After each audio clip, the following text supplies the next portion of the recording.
Hello, this is Sandy Gallagher welcoming you back into Thinking into Results. So now that you've spent time creating your worthy goals and you have an idea of what you want, how do you get there? What's the next step? I've discovered that often we go through life without conscious awareness. We're literally programmed to act, think, and behave in a certain way. And those habits become a part of our essence as human beings from a very early age. And that's why most people aren't doing what they really want to be doing. So if you want to change your results, you need to change your mind and think in a different way. Bob Proctor has spent over 50 years studying human behavior and potential. And through his experience and his knowledge, he'll guide you to a new way of thinking, and he'll help you close the gap between what you know and what you do. And you will be amazed at how different your world looks when you start to change your paradigms. You're on your way to understanding you a lot better, and when you open the door to new paradigms, results will begin to show up. The results that you want.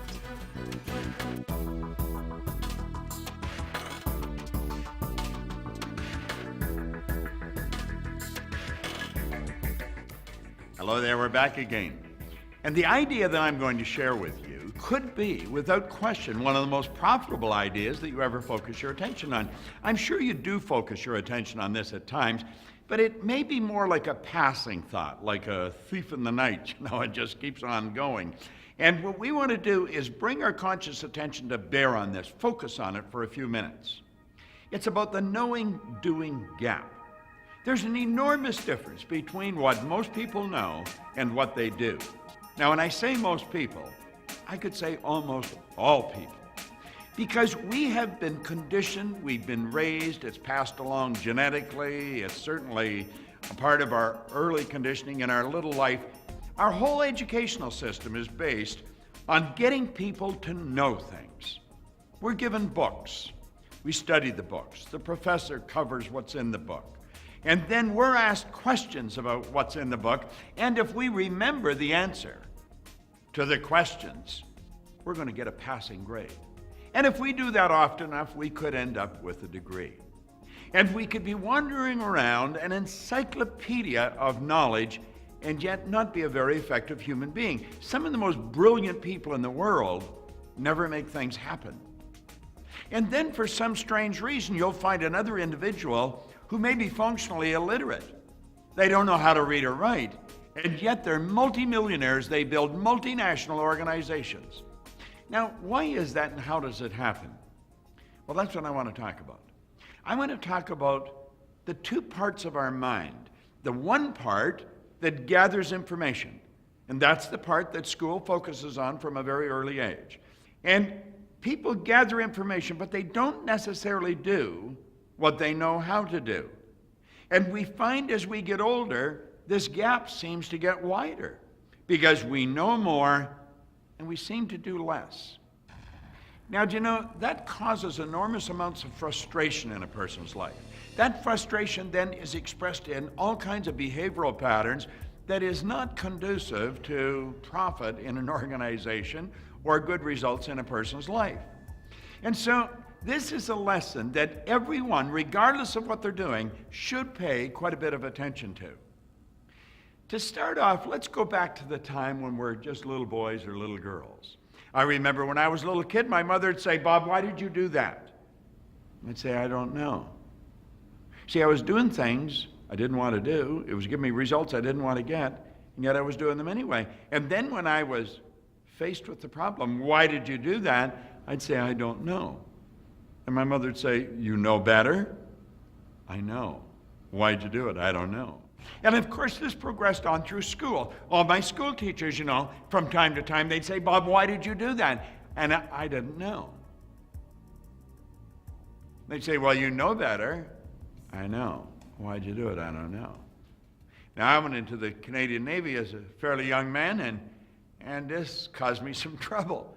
Commanding officers would say, "Proctor," and I'd, "Yes, sir." "Why'd you do that?" I don't know." They say, "What do you mean you don't know? You know better." "I know." "Well, why'd you do it?" "I don't know." well, I'm going to teach you a lesson, and I'd be punished. They may fine me or have me do some kind of punishment, and I would grade out and do it again. They'd say, Proctor, how many times do you have to be told not to do this? I don't know, sir. What do you mean you don't know? You know better. I know. Well, this went on to different jobs, and I get out of the Navy, and I get married, and my wife said, why'd you do that? And I'd say, stop it right there. See, I was doing things I did not want to do. It was giving me results I did not want to get, and I was doing them anyway. Stop and think of the number of people that go on a diet, and they see that piece of cake, and they know they shouldn't eat it, and they don't want the results it's going to give them, but they eat the cake, and somebody say, I thought you were on a diet. I am. Well, why'd you do that? I don't know. Now think about this. Do you know that corporations in America spend over $60 billion in a year helping people know more? That's really what training is. We're training them to know. It's not, most of it's not experiential training. It's gathering information. Do you see, it's part of our conditioning. All the way through school, gather information, sit them in a classroom, give them more information. That's what we're doing right here. But this is information that is going to solve a problem for you that most people carry to their grave. You see, there are two parts to our mind. Now, I know psychologists, psychiatrists will say there's many parts to our mind, and that's probably very true. But there's two parts we want to focus on. There's the conscious mind. That's referred to as the educated mind. The educated mind, the conscious mind, gathers information. We read the book, we remember what's in the book, we answer questions, and we pass the exam. See, we read it, remember it, and repeat it. But that doesn't mean that we're going to do it. The part of our mind that gathers information is the conscious mind. Now, the subconscious mind is the part of the mind that causes this thing that we live in, what we call our body, to do what it does. And it's our behavior that's going to determine our results. So we figured that out, and we try to get people to change their behavior. If you don't go to the primary cause of results, there's not going to be any permanent change. When you do go to the primary cause of results, then there's permanent change. So you have to ask yourself, why do they behave as they do? And that answer rests in the person's subconscious mind. It's in what we call the paradigm. Now, the paradigm is that section in our subconscious mind that gathers habits. A habit is nothing but an idea fixed in a person's subconscious mind that causes them to do something without any conscious thought. We all have an enormous number of habits. When we get up in the morning, there's sort of a routine that we move into. And we just automatically start doing things. Stop and think of people in your business. Some of them come in late. They're always late. You chastise them, you may have a talk to them about it, and they're probably on time for a couple of days, but the next thing you know, they're late. And they've always got an excuse, and it's a good excuse, but it's never the reason why they're late. They are programmed to run late. That's what they're programmed to do. Now, there's somebody else that's always early. That's part of their paradigm. They're always there early. They're sitting ready, to get the meeting underway. They're there early. Ever looked at that? Let's stop and think of salespeople. There's millions of dollars spent in sales training, but there's not a lot of great salespeople. Anybody can be, but not everybody is. So we train the people and we show them how to do things, and then they don't do it. See, people know how to make presentations, they know how to overcome objections, they know how to close the sale, but that doesn't mean they're going to do it.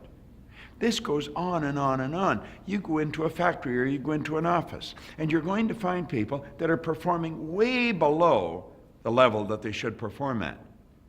You see, knowing is not enough. Results are the name of the game. By their fruit you'll know them was good advice. The results always tell an interesting story. They tell where the person is programmed. Now, when a person comes to work with me, I start asking a series of questions.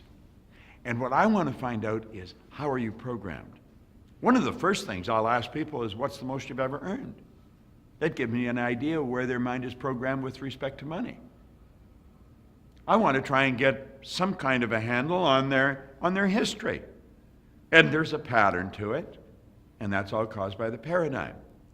Well, you see, if we start to understand the paradigm, we start to understand the power of habit, when we start to understand how this subconscious mind is literally programmed, that's when we can start to change it. Now, that is a baby that's arriving on the scene, a brand new baby. Now, whatever's going on around that baby goes right into that baby's subconscious mind. All the ideas, all the thoughts that are going on around the child go right into that baby's subconscious mind. Now, when the baby arrived, they were already programmed. That's genetic conditioning. Stop and think of this for a moment.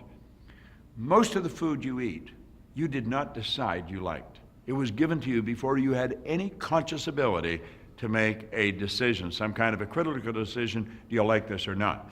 You see, we are given food that our parents like. That's what we get. Why do they like it?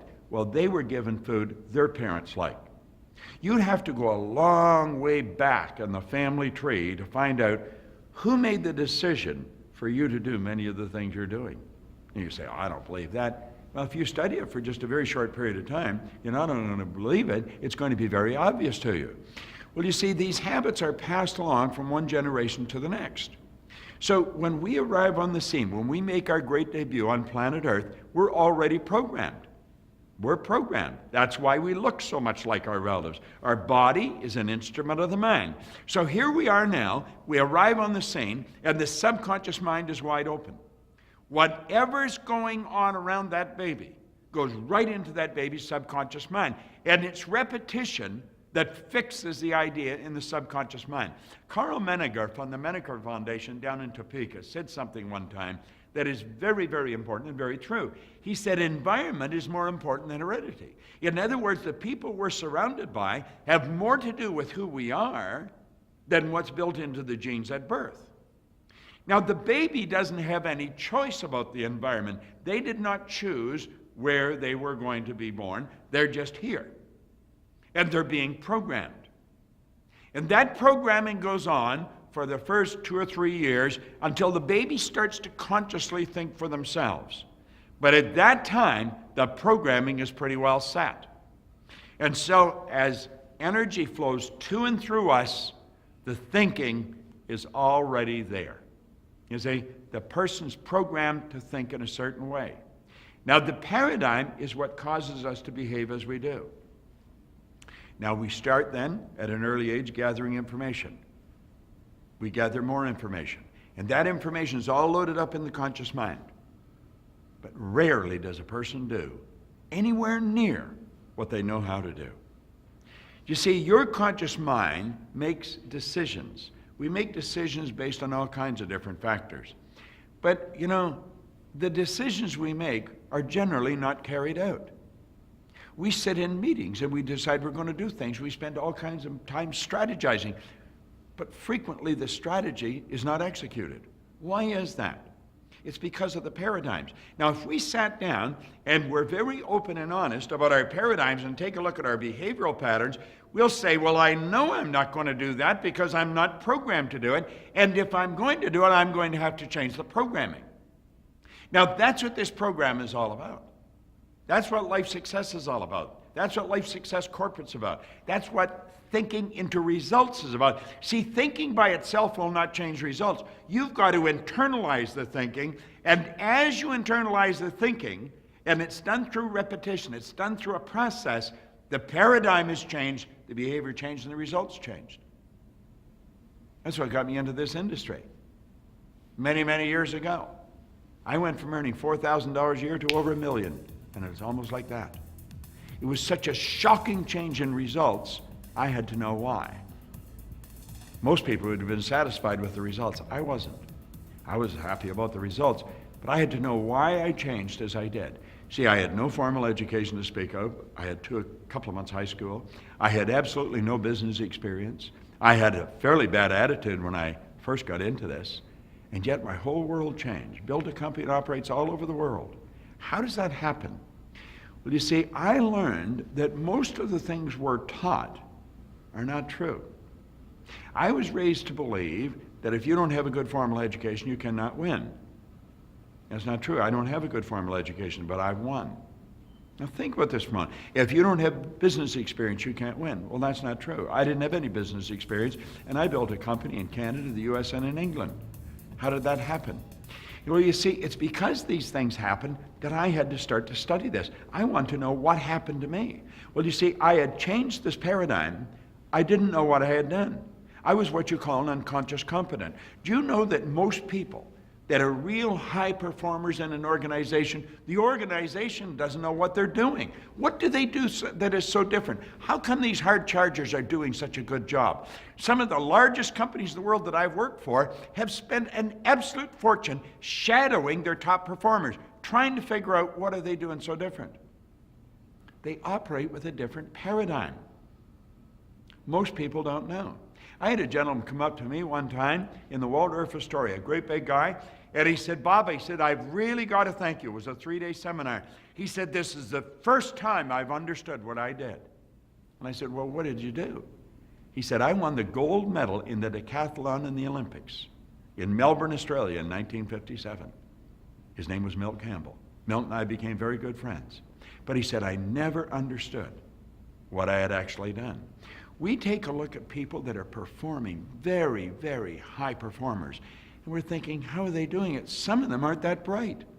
Some of them haven't gathered that much knowledge. You see, we say bright because of the knowledge they've gathered, but gathering the knowledge isn't going to give them the results. Now, I'm not saying you don't need knowledge, you do. And because I didn't go to school, I'm not anti-education. I think education is almost sacred. All my kids went to school. See, I just changed question in our home. I didn't ask if they were going to go, I asked them where they were going to go. So what we have to do, we have to ask ourselves, why do people behave as they do, and why don't they behave the way they want? I want you to stop and think of the knowledge that some of the people in your organization have, and then take a look at their performance and say, now how can we close this knowing-doing gap? Because that's what this is all about.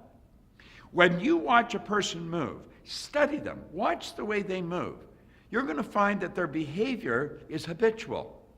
It is habitual.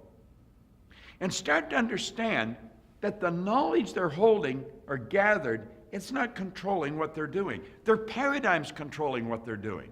Listen to the conversations that are going on. See, to call a person into your office and say, Harry or Betty, your performance just isn't going to cut it. And they'll say, well, tell me what I have to do and I'll change it. See, I know this because I've been called into the office. And I promised, you give me one more chance and I'll change. And I meant it. But I didn't change. You see, the person I was working for didn't understand it. It was my paradigm that was causing me to perform the way I was. And I didn't understand it either. So here we had two ignorant people trying to change the performance of an individual, and it wasn't going to happen. And it didn't happen. And I lost a lot of jobs because I was not doing what I was asked to do, what I said I would do. And it was my paradigm was my problem. And you know, paradigm is the problem in everything we do. The knowing-doing gap is miles apart. There are millions, billions, I've already mentioned 60 billion, just in North America, on training, on helping people know more, but not on doing. We've got to begin to focus on the paradigm. We've got to help people understand why they're doing what they're doing and how to change what they're doing. And when we do that, everything starts to change. So you see, as we get into understanding goals, as we get into understanding self-image, as we get into understanding cybernetics, because the mind is something like a thermostat. It's set. It controls the temperature of our life. That's the paradigm again. The way it's set dictates the results we're going to get. And if we want to change the results, we've got to change the setting. How do we do that? We take some of the ideas that are controlling the behavior out of the paradigm and we replace them with other ideas. Now the trick is, how do you do that? And that is what the self-image lesson is all about. How does a person change the image they have of themselves? Because that is part of the paradigm. That's what's controlling the behavior.